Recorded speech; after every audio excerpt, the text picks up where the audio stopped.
দাঁড় করানো সম্ভব হয় নাই। হাজার হাজার আমানতকারীদের আমানত পুনরায় আত্মসাৎ করার ষড়যন্ত্রে লিপ্ত। সম্মানিত সাংবাদিক বন্ধুগণ, বাংলাদেশের সবচেয়ে সাফল্য দেন ষড়যন্ত্রকারীদেরই একজনকে আবার পুনরায় ইসলামী দেশ আপনারা কার ইশারায় এগিয়ে আসছেন এই জাতিগুলো হয় আর একটি ইন্ডিয়ান কলোনি বানাতে চান একটা দেশে।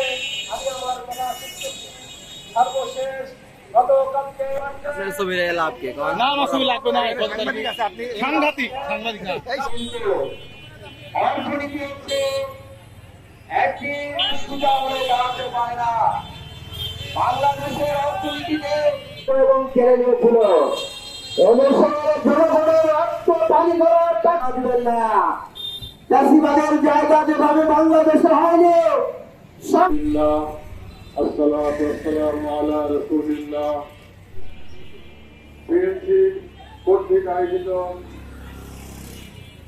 এই আর এখন আধুনিক প্রযুক্তির যুগে তারা যে পর্যন্ত এই ডাকাতদেরকে নির্মূল করতে না পারবো সেই পর্যন্ত সেই পথ ধরে আজকে এক শ্রেণীর লোকেরা অর্থনীতির তালিকা শক্তি হচ্ছে আর্থিক প্রতিষ্ঠান। আর্থিক প্রতিষ্ঠানের উন্নতি হলে অর্থনীতির উন্নতি হয়। এই ব্যাংকটাকে এমন ভাবে অক্টোপাসে ধরায় ধরছে যেখানে পদে পদে তার মানে দুর্বলতা এসে গেছে।